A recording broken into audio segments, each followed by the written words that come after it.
folks.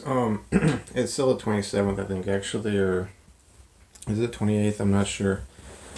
Um, I think, yeah, I think it might actually be the 28th now, just after midnight.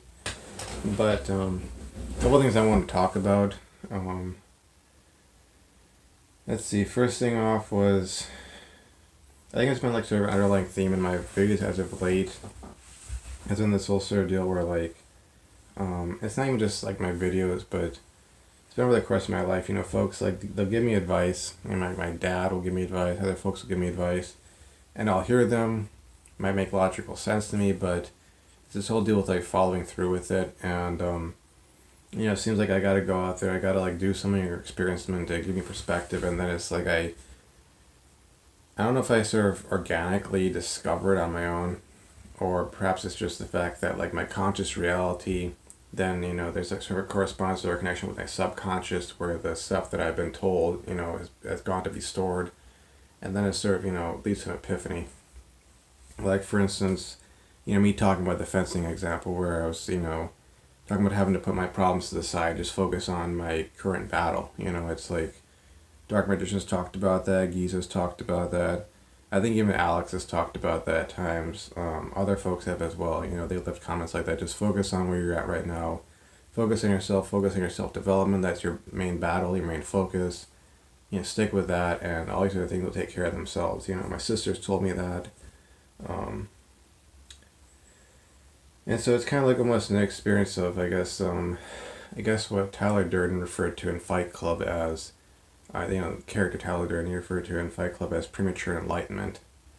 I guess it's sort of like you got to go through this visceral experience of reality, and then it's kind of like, okay, it finally clicks, as opposed to just hearing somebody tell you it in some support group or, what have you. Which I think it honestly still does help to have comments left, because I read that, and like I said, it goes to my subconscious.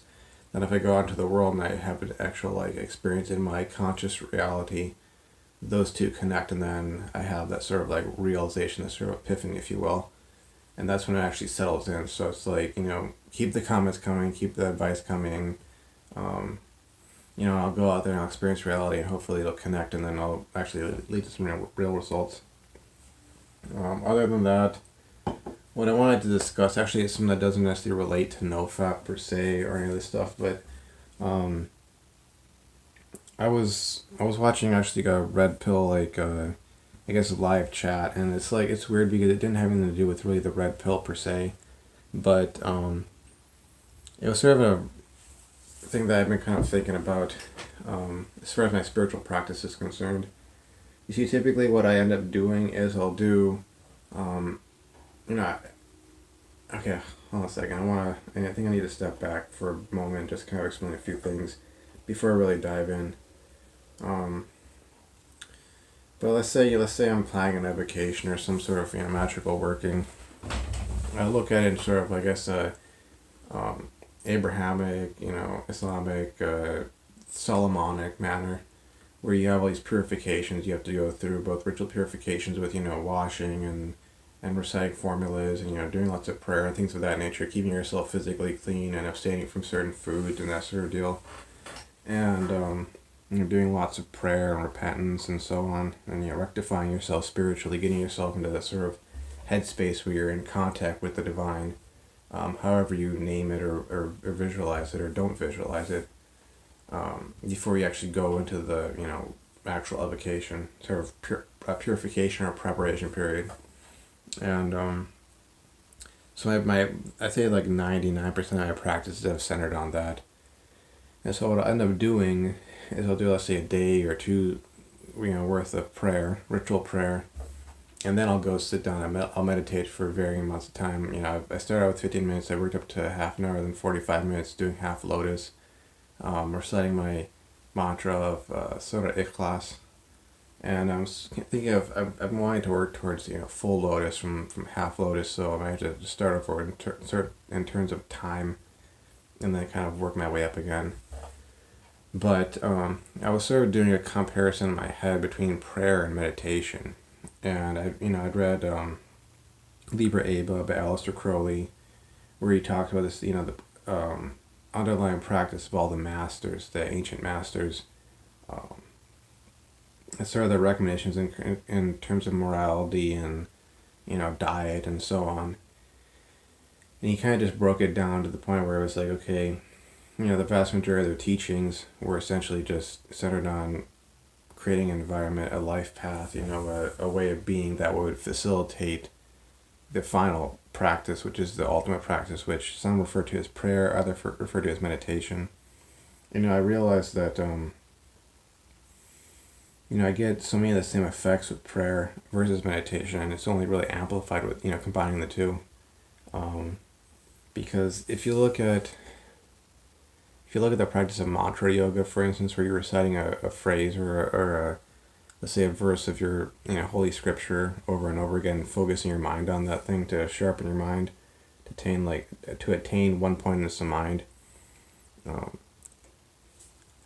I've kind of seen I had this moment where I kind of saw ritual prayer as being like that, except that instead of, let's say, sitting down there for like an hour total, one time, say I do the 5 daily prayers, and let's say the morning prayer, the dawn prayer, takes me, let's say, about 5 minutes, let's say, and that's 2 units of prayer, and so total units of prayer per day is 17, so then 5 divided by 2 is 2.5 minutes, times 17 would be about, what, 2.5 times 17, yeah, so about 42.5, 2 times 17 is 34, and half of 17 is 8.5, so yeah, but 43 minutes, about 3/4 of an hour for one day's worth of prayer. Now if I go and do, let's say, 2 days worth, that's 85 minutes, that's about an hour and 25, almost an hour and a half. If I were to do 3 days worth, that's 127.5 minutes, which is about 130 minutes. That's over 2 hours, and it's like the formula are repetitive. Outside of in Islam, when we do our ritual prayers, you have Surah Al-Fatiha. You recite another chapter or like collection of verses that you choose. So there's some variation. There's some conscious alteration going on there. Let's say you memorize 10 chapters. Okay, then you might alter which chapter you've chosen to recite your second chapter, and so there might be different permutations there, but as time goes on, that conscious part kind of disappears over and over time. Just becomes kind of subconscious, which is what happens in meditation. And so I had this sort of decision point I'm facing right now. I had this decision point I'm facing right now, whether or not just to dive into prayer or to do prayer and meditation. And I think until I get my prayers down, consistently, I might have to forego the meditation part, because the meditation will amplify the effects, rather, of prayer.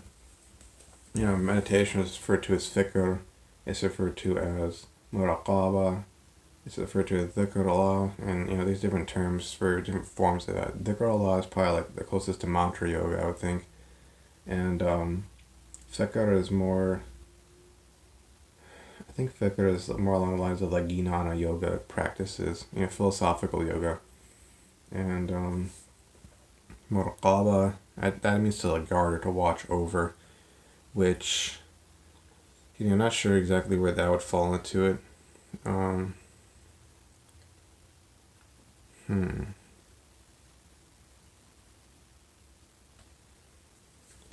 I mean, most of this stuff would fall under mantra or Raja Yoga in general, but then in Raja Yoga, is classical yoga, it pretty much covers everything. So, anyways, I kind of had this sort of realization there.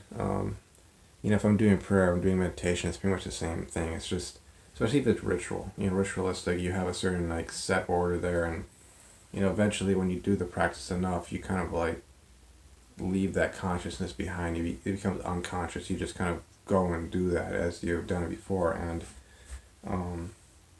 eventually, since the prayer is directed towards the divine, directed towards that one goal of the divine, then eventually your mind does become one pointed, towards that thing that you're meditating upon, you're praying to, and ultimately the effects are the same. So for me right now, I think I have the evening prayer and the night prayer to do, and I'm not. I think I'm yeah, I got those two prayers to do, but I'm trying to get into that sort of routine or a spring break.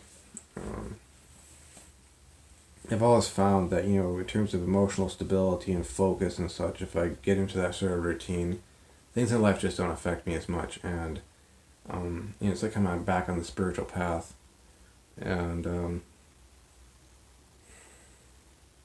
it's definitely something useful to couple with NoFap. Since I'm seeing NoFap as just being a tool towards a certain end, and as far as spirituality is concerned and life in general is concerned, it's just a tool towards getting clarity of mind to focus myself so I can finish out this semester strong, because I've obviously struggled way more this semester than I did last semester. I had my hurdles to overcome, but because of the pressure I was under, I was able to focus, on what was important, whereas now it's, maybe I got a little overconfident, definitely got distracted, but luckily spring break has come along, and it's like, okay, I got a little downtime, I can refocus myself, I can get perspective on things, and I have about 2 months left of school this semester. Still waiting to hear back from the guys for the interview, what they thought of my, stats, so to speak, and whether or not they're going to hire me or not. But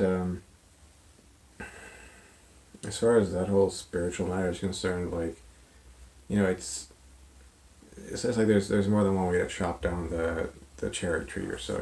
You don't gotta chop it from just this side. You can go from that side, or the front, the back, whatever.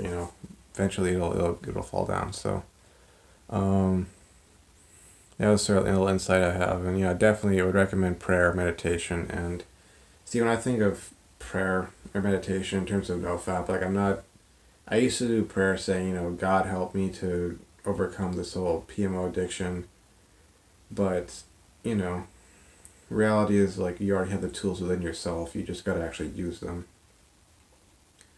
And so it's like, yeah. I think that's what I have to say. I don't want to ramble on too much, but